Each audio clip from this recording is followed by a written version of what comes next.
Yeah, how's it going? Doing well. Yeah, it's good. Glad to hear it. It's an interest. Still strange. Everything's still so weird, but day at a time. But yeah, man, I wanted to talk to you a little bit about you today. You know, so yeah, we'll put some football in there, but mostly about you. One thing I noticed lately, One Love Foundation. Talk about your involvement with them. Yeah, I've been helping with One Love going on 3 years now. First became aware of it back in college. It originated at my school, University of Virginia. A young lady was tragically killed in a domestic violence situation. Her family decided to start the foundation in her name to help raise awareness for healthy and unhealthy relationships within the youth. So starting from that point, it became something that I wanted to be involved in. Just being a man within a single parent home, have an older sister, I think that was very important to, my mom always talked about, how you should treat people within a relationship, not only respect for them, but respect for yourself. So that was a organization that I wanted to partner up with, felt had a great cause, and I wanted to help use my platform to bring awareness and kind of spread that message as well.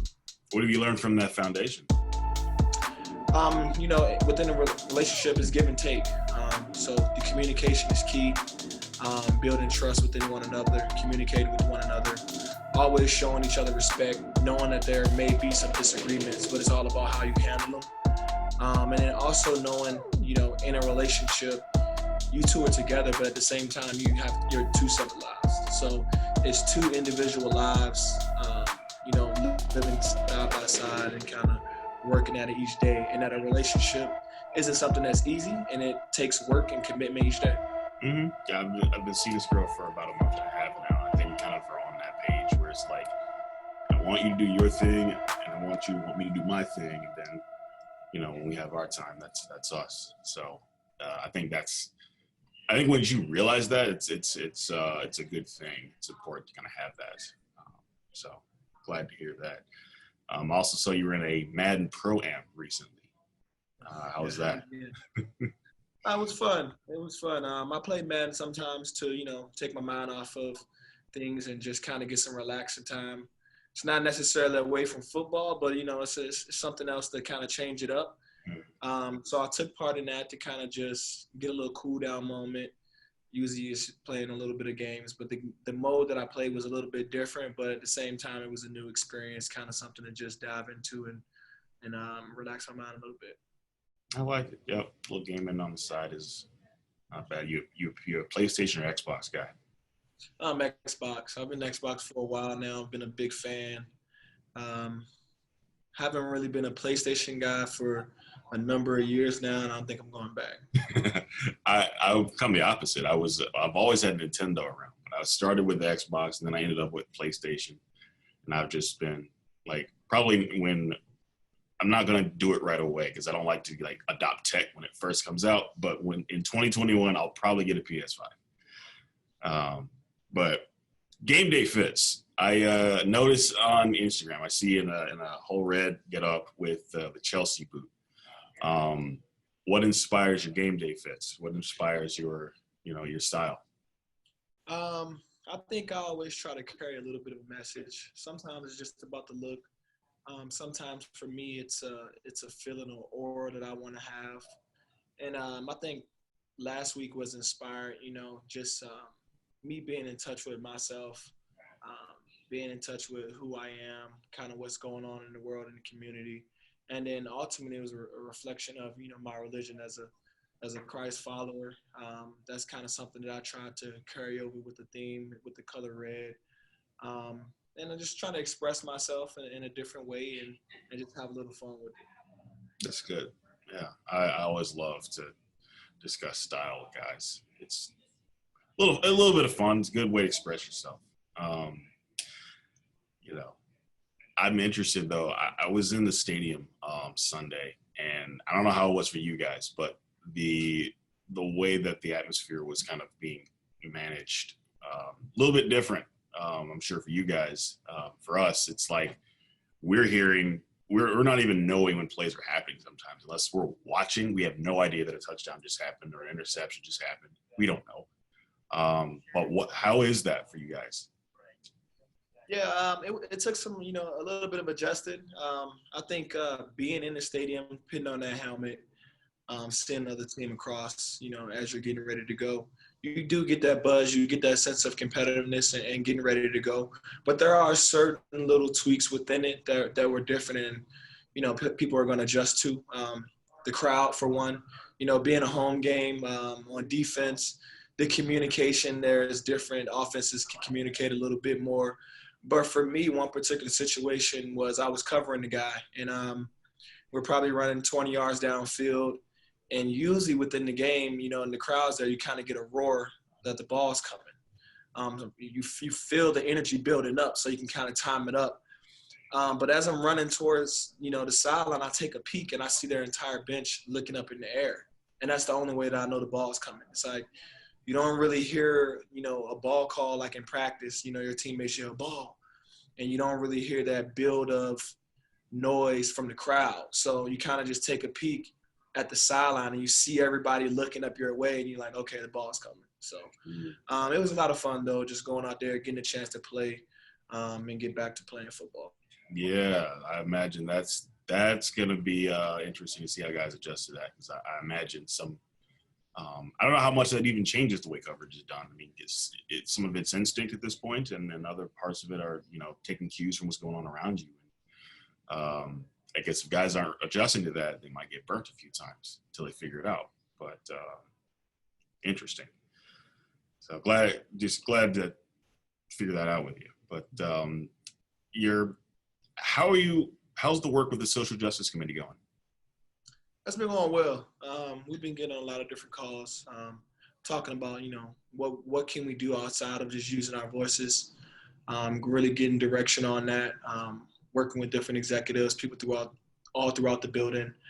And I think the dynamic within the team is everybody just continue to bring up different ideas, continue to network, bring people that you have, whether it's a organization that you want to help raise awareness with or help be part of, kind of bridging that, and then just trying to put it all together and get that going as far as real change and actually executing things and getting them done. That's good. I just, all of us watching week one, just seeing how everything kind of played out across the league and way. I guess it's less that we're looking at what guys and teams are doing and how people are responding, and we kind of understand, where people are on these things. But again, it's the raising awareness, continuing to cause conversations to happen. I think is the biggest part of that. The detractors are probably less of a factor in that way. But what are you hoping that people are starting to talk about more? Yeah, I mean, I think you need everybody. I think every voice needs to be heard. I think, all the actions that are being taken are necessary in terms of some are going to be to help raise awareness. If it may come across to some as, maybe not being able to quite understand, but to get them to be aware and then even start to engage those conversations or continue those conversations is a step. But then also you have people who are, showing their support and demonstrating in other ways. So it's just really all about trying to express yourself, demonstrate different ways so that people can have more than one opportunity or more than one way to understand what's going on, what individuals are trying to do. And then maybe if, you can continue to push the same message in different ways, you can grab a few ears that you didn't quite get on the first go around. So I think that's important to continue to, keep the conversations going, continue to suggest ideas, different programs on, how anyone can help, from the smallest things to, some things may be on a bigger scale. But at this point, it's all about just taking progress in whatever form it comes. Yeah. Anthony, what is your biggest motivator? I think for me, it's just trying to be a great individual. For me, that starts on the football field, but also who I am as a person. So I think I try to display and being someone people can look up to. You know, you can meet me for the first time, and I want people's parents, people, grandfathers, kids to look up and say, that's somebody that, I look up to, and that, I'd be proud if one of my siblings or one of my relatives, became or did some of the things or led the community in such a positive way. I think that's my motivation, as well as my family, my own personal family, just trying to be a man that they can turn to and say, we raised him in the right way. He's doing a lot of positive things, and he's someone who's always trying to bring people together and challenge people to continue to grow in every aspect of their lives. Yeah. Well, those are good. So really good stuff. What stands out when you think about growing up, and then your journey to where you are now? What kind of stands out to you?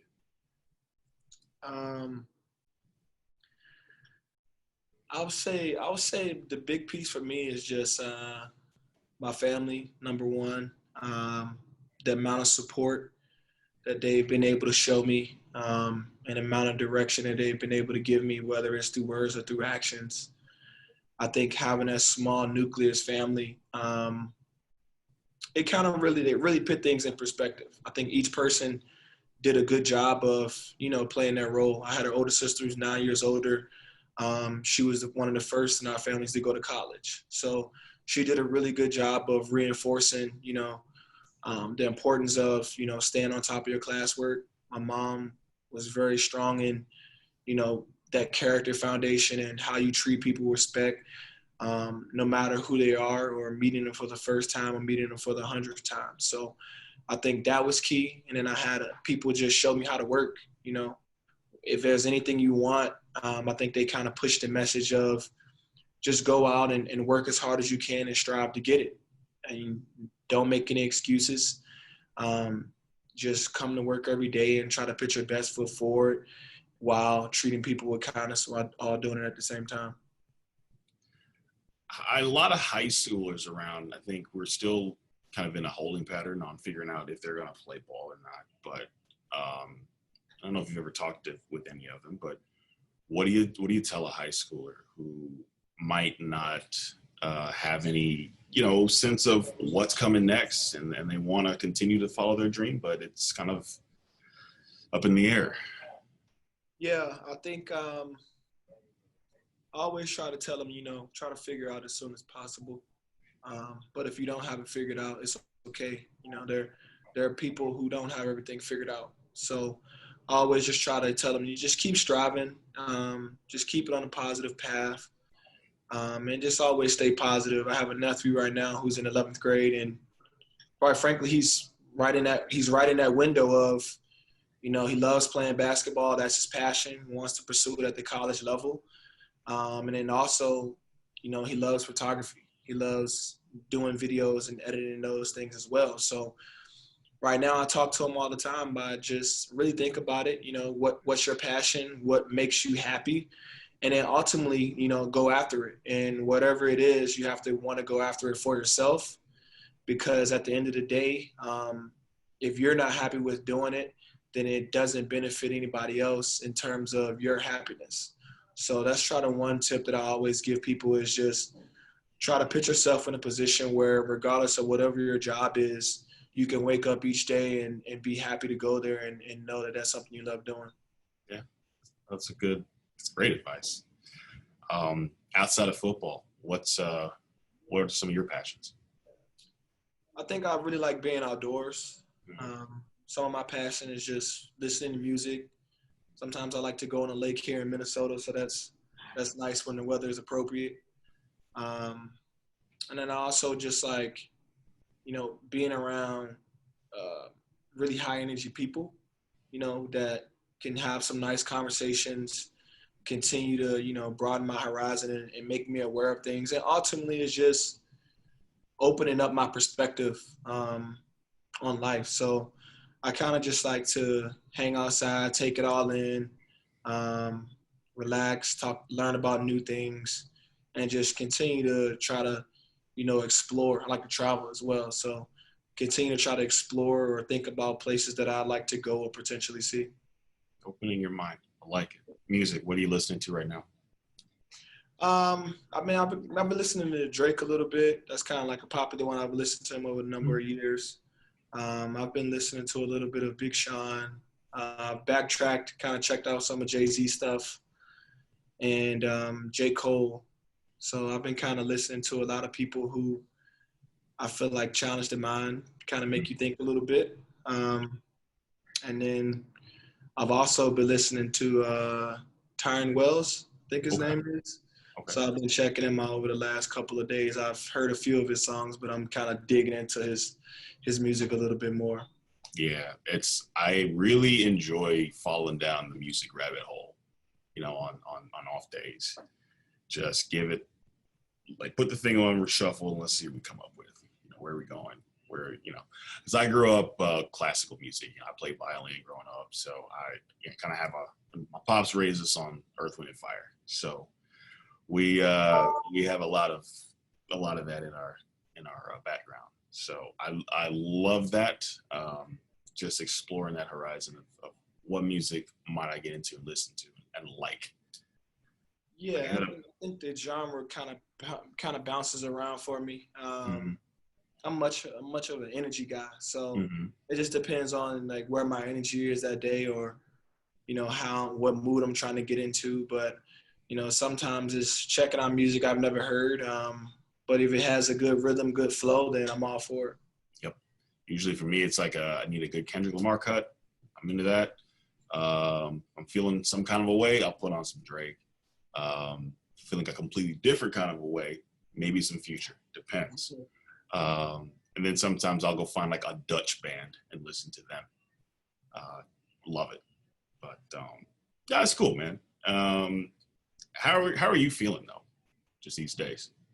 I'm feeling pretty good. I think like anybody else, everyone has their days, as up and downs. But at the end of the day, it's just all about striving, continue to find the positive things. And I think with everything going on in the world between COVID, social justice movements, and people balancing some of their everyday normal life things, is you just go in it with the best energy you have, look for the positive things, and continue to try to strive towards whatever goals you have, whether that's daily, weekly, or for the year, and just try to chip away at it each day. That's great. I know your faith is a big guidepost for you, and I think a lot of people would probably identify with that.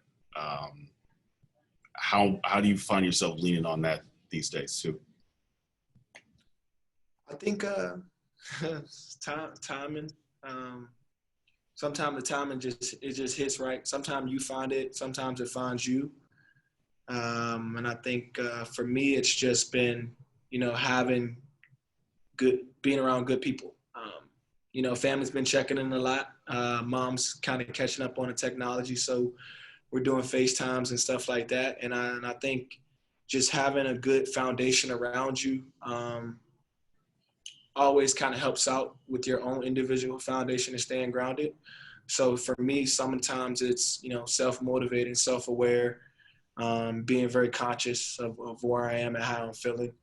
And then also is just having the people around you who know you. And they just have that time, and that right when you think you need a boost, it's just they give you a call or a text. And for some people, it's people you talk to on a daily basis. And sometimes for me, it's friends who you rarely talk to, but y'all still have a strong connection. And every now and then you shoot that text over, and it just gives you a boost. And you just say to yourself, that's a friend that you see why you continue to have that strong connection over the number of years, even though you don't quite get to see each other as much as you used to. Yeah, I would agree with that, man. I mean, maintaining your circle is, I think, something people figure out over time. But I think I'd seen it written somewhere. It's like surround yourself with winners so that your wins don't sound like bragging, kind of thing. Yeah. So I'm have to add that to my list. oh yeah. I saw it on Instagram somewhere. I forget exactly where, but Yeah, I'm happy to hear that for you though. It's everyone is, I think, kind of searching for that bit of positivity where they can, in spite of or in addition to everything happening. So I think that's a good lesson to kind of take forward. But anything else been on your mind lately?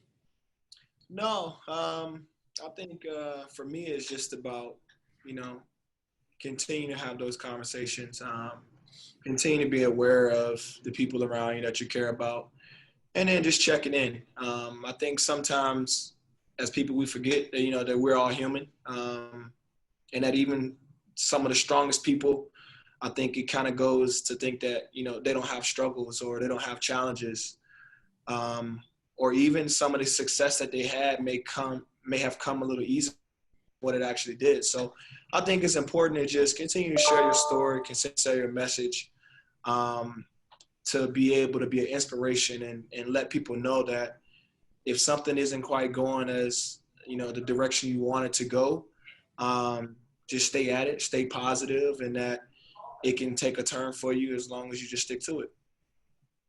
Absolutely right. Well, I appreciate you, Anthony. Thank you so much for your time today. And good luck with the next week or two. And I know it's the thing you do, it's the thing you love. It's fun and all, and it's also, I mean, very different these days. But as long as you're still loving it, I think we're loving it too for you. So thank you. Appreciate it. Yeah, man. All right, y'all take it easy. It'll be easy.